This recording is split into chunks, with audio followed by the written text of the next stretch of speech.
Welcome back sa Instant Tagalog Recaps. Today, may bago naman kaming recaps para sa inyo. Ngayon, ang ating kwento ay tungkol sa isang horror sci-fi movie na ang title ay The Substance. May spoilers tol, kaya watch out and take care. Nagsimula ang movie sa pagpapakilala sa ating bida, si Elizabeth Sparkle.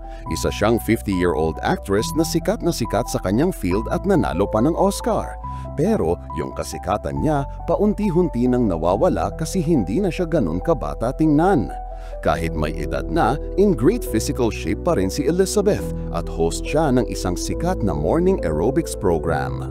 Isang araw, pagkatapos ng kanyang program, gustong umihi ni Elizabeth pero nalaman niyang out of order ang women's restroom. Dahil desperate na siya, pumasok siya sa men's restroom at pumasok sa isang stall. Habang nandoon, hindi sinasadyang narinig ni Elizabeth ang producer niyang si Harvey na kausap ang isang tao sa phone. Nagsimula itong laitin si Elizabeth, sinasabing mukha na siyang lola at kailangan ng palitan ng mas bata. Sobrang na-shock at na-disappoint ang ating bida. Later, nakita natin sina Elizabeth at Harvey na nag-lunch, kung saan si Harvey ay parang baboy kung kumain ng shrimp. Habang kumakain, sinabi niyang kailangan niyang ibigay sa audience kung anong gusto ila at casually niyang sinabi na tatanggalin na niya si Elizabeth. Sobrang na-devastate si Elizabeth at umalis na lang siya ng walang imik. Pauwi, napansin niyang may mga trabahador na tinatanggal ang isang billboard na may picture niya. Sobrang na-upset siya kaya nawalan siya ng focus at naaksidente ang kotse niya. Maya-maya, nagising si Elizabeth sa hospital na walang malubhang injury. Sinabi ng doktor na big fan niya ang asawa nito pero hindi napigilan ng frustrated actress ang pag-iyak. Nakita ito ng isang bata at gwapong male nurse. Nilapitan siya at sinubukang i-comfort. Tiningnan nito ang likod niya na may interes at bumulong sa sarili na good candidate daw si Elizabeth.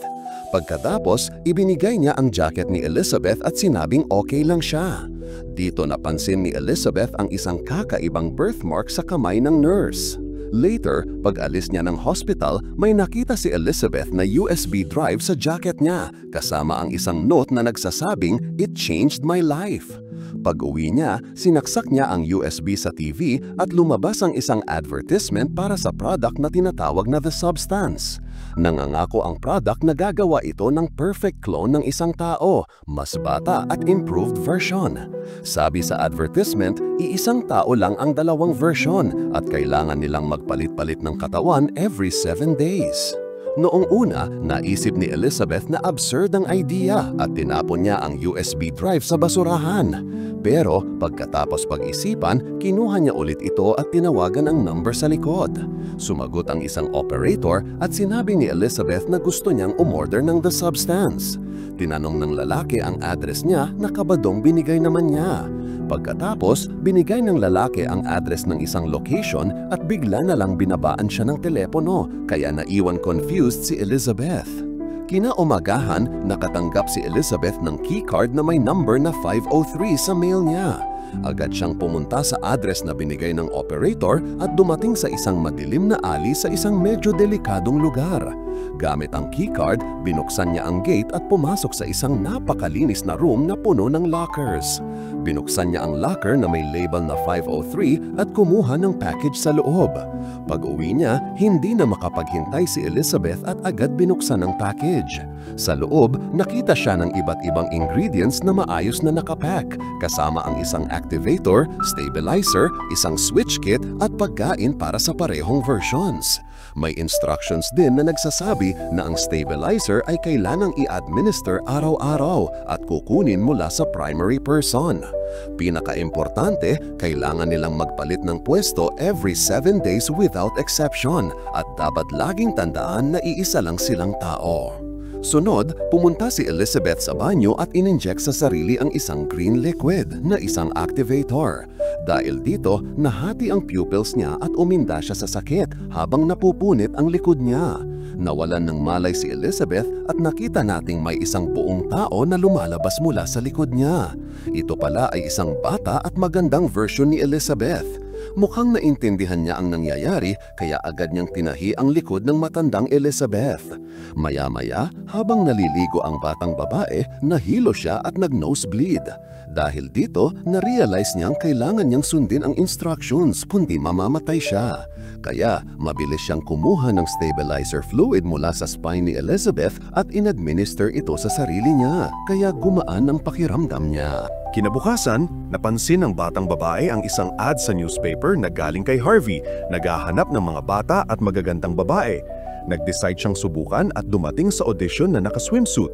Doon, nagpakitang gilas siya at nagpakilala bilang si Sue na ikinahanga ng mga judges. Agad ding nakuha ni Sue ang atensyon ni Harvey. Mukhang na-charm siya sa ganda nito at kinuha siya para sa aerobic show. Sinabi ni Sue na hindi siya available every other week dahil kailangan niyang alagaan ang may sakit niyang nanay. Pero ayaw siyang pakawalan ng manyag na producer kaya pumayag itong mag-adjust sa schedule niya. Kinabukasan, may photoshoot si Sue at pagkatapos nito, nagkalat na sa mga kalsada ang mga billboards na may picture niya. Ginugol niya ang natitirang araw ng linggo sa pagre-rehearse at pag-update ng kanyang wardrobe. Pero natapos din ang linggo at ayon sa rules, kailangan nilang magpalit ng katawan. Kaya pumunta siya sa banyo at nakipagpalit ng consciousness kay Elizabeth gamit ang isang switching kit. Ilang sandali lang nahimatay siya habang si Elizabeth naman ay nagising na. Noong una, litong-lito ang matandang babae nang makita ang kakaibang babae pero agad niyang na-realize na ito ang kanyang sariling younger version. Kinabukasan, pumasok si Elizabeth sa trabaho pero casually siyang in-inform ni Harvey na pinalitan na siya. Na-upset noong una si Elizabeth pero medyo gumaan ang loob niya nang malaman na si Sue pala ang pumalit sa kanya. Pagkatapos nito, naging boring ang mga araw niya at ginugol niya ang oras sa pag-schedule ng transition, panonood ng TV at pagkuha ng substance refill kit para sa susunod na linggo. Halos parang nawala na ng gana mabuhay si Elizabeth at ang tanging mahalaga na lang sa kanya ay ang kanyang fame. Pagkalipas ng isang linggo, nagising si Sue na sobrang excited. Ginugol niya ang mga araw niya sa mga photoshoot at pag-appear sa mga high-profile commercials. Isang araw, nag-uwi si Sue ng isang lalaki at nagsimula silang magromansahan sa living room. Pero bigla siyang nag-nosebleed at naalala niyang oras na para magpalit sila ng katawan. Dahil ayaw niyang maistorbo ang kanilang ginagawa, pumunta siya sa banyo at nilapitan ang walang malay na si Elizabeth. Kinuha niya ang stabilizing tube at kumuha ng mas maraming fluid mula sa katawan nito nang hindi iniisip ang consequences. Gumaan ang pakiramdam niya at bumalik para ipagpatuloy ang saya nila ng lalaki. Kinaumagahan, pagising ni Elizabeth, natakot siya nang makitang nabubulok ang isa niyang daliri. Nagpanik siya at agad tinawagan ng operator. Sinabi niyang inabuso ni Sue ang oras niya kaya nabulok ang daliri niya. Tinanong niya kung paano ito maaayos pero sumagot ang lalaki na dapat nilang sundin ang rules at respetuhin ang switching schedule. Sinabi nitong wala nang paraan para maayos ang daliri niya pero pinayuhan silang mag-ingat na lang sa susunod. Sa hapon, pumunta si Elizabeth sa isang coffee shop kung saan isang matandang lalaki ang titig na titig sa kanya.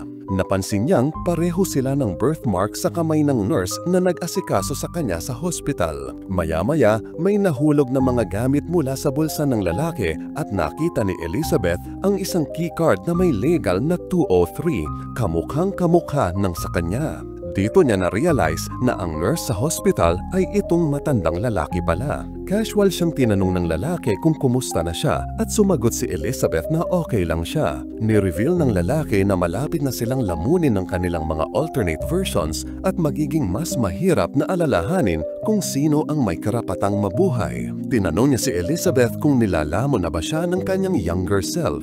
Pero sobrang natakot si Elizabeth para sumagot at dali-daling umalis ng kafe. Sa mga sumunod na linggo, biglang sikat na si Sue, naging #1 star ng bansa.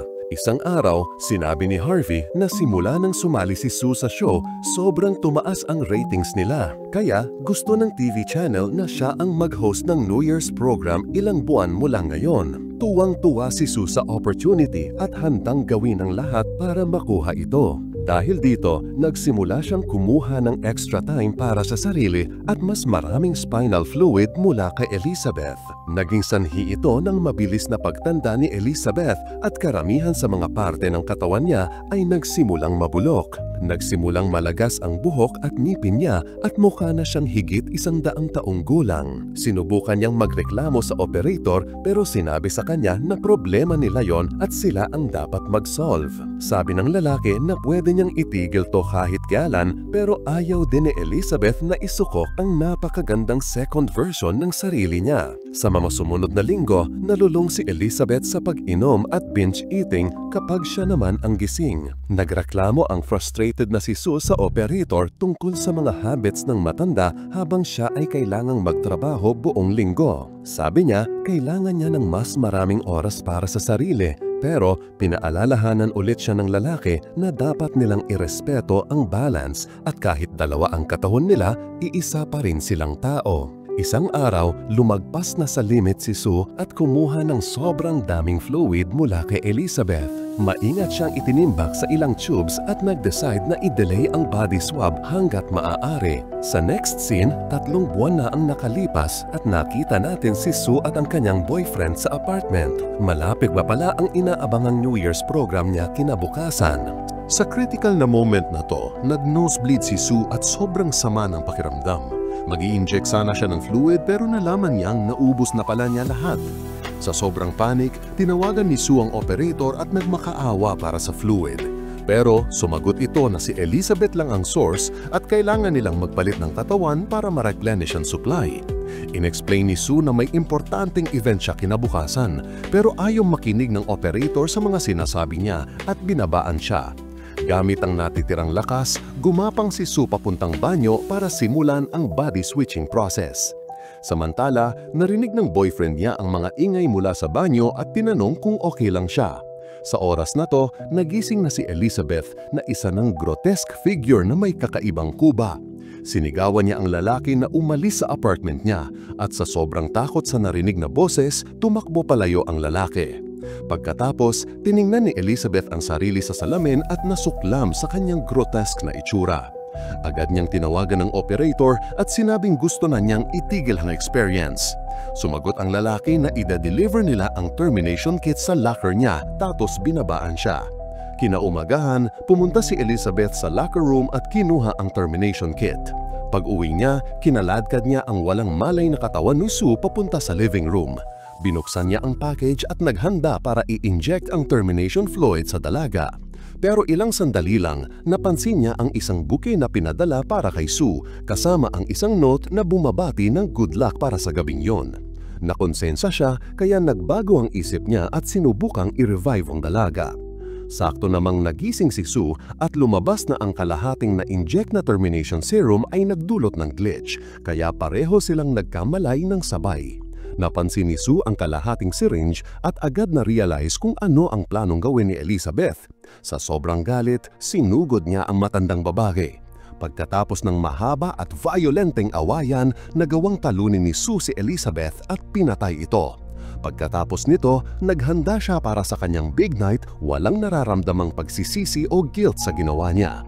Sa gabi, dumalo siya sa New Year's Eve performance, suot ang isang napakagandang gown. Mukhang perfect ang lahat, pero wala siyang stabilizer fluid para i-maintain ang kondisyon niya. Dahil dito, nagsimulang sumama ang pakiramdam ni Sue. Nagmamadali siyang pumunta sa banyo kung saan na-shock siyang makita na nalalagas na ang mga ngipin niya. Sinubukan itong i-ignore ni Sue dahil ito ang pinakamalaking gabi ng buhay niya. Pero habang nasa elevator, napansin niyang natatanggal na ang mga huko niya at bigla ring nahulog ang tenga niya. Panic-stricken, nagmamadaling umuwi si Sue kung saan nakakita siya ng natirang activator serum na ginamit ni Elizabeth para gawin siya. Dahil super importante ang gabing yun para sa kanya, ininject niya to sa sarili niya sa pag-aakalang makakagawa ulit siya ng mas batang katawan. Nahimatay si Sue sa sakit pero imbes na magandang babae, isang kakaibang parang laman na umusbong mula sa spine niya. Itong mutated entity na tinawag na Monstro Elisa Su ay isang grotesque parang pinaghalong-halong abomination ng features ni Elizabeth at Sue. Sobrang nakakatakot tingnan, maraming mata at braso at nakausli pa ang mukha ni Elizabeth sa likod nito. Kahit ganoon ang kondisyon niya, nag-decide si Elisa Su na pumunta sa event at isuot ang damit na suot ni Sue. Gupitin niya ang mukha ni Elizabeth mula sa malaking portrait, nilagyan ng lipstick at isuot para takpan ang sarili niyang mukha. Sunod, tinusok niya ang mga diamond earrings sa kanyang disfigured na laman at inayos ang buhok niya na iilang hibla na lang. Natuwa sa kanyang ginawa, nagmadali siyang pumunta sa event, handa nang mag-host ng New Year's Eve celebration. Lumipat ang scene sa event kung saan lahat ay sabik naghihintay sa pagdating ni Sue. Pero, imbes na siya, ang nakakatakot na creature ang lumitaw na suot ang mukha ni Elizabeth bilang maskara na ikinagulat ng lahat. Tuloy pa rin siya sa pagsasalita sa audience pero maya-maya ay nahulog ang maskara niya. Nang makita ng crowd ang kanyang grotesque na mukha, nagkagulo na at sinimulan siyang tawaging monster. Karamihan ay tumakbo sa takot pero isang lalaki ang humawak ng baseball bat at pinalo ang ulo ni Elisa Su kaya sumabog ito. Isang fountain ng dugo ang sumirit mula rito at nabasa ang marami sa audience. Pero kahit napugutan na, nag-regenerate pa siya at nag-transform sa mas distorted na anyo. Sa final scene, ang mga natirang pira-piraso ni Elisa Su ay nakatakas din mula sa theater. Maya-maya, natumba siya sa kalye at sumabog ang buong katawan niya. Ang mukha ni Elizabeth ay humiwalay mula sa mga labi pero patuloy pa rin itong gumapang. Sa huli, nakahanap ito ng resting place sa star ni Elizabeth Sparkle sa Hollywood Walk of Fame. Habang nakatingala siya sa langit, naalala niya ang kanyang mga araw ng kasikatan bago siya tuluyang natunaw. Kinaumagahan, pagkatapos linisin ng street sweeper ang kalat, isang basag at kupas na star na lang ang natira kay Elizabeth. Salamat sa pakikinig. Hanggang sa uulitin. Please like, comment, or subscribe. Thank you.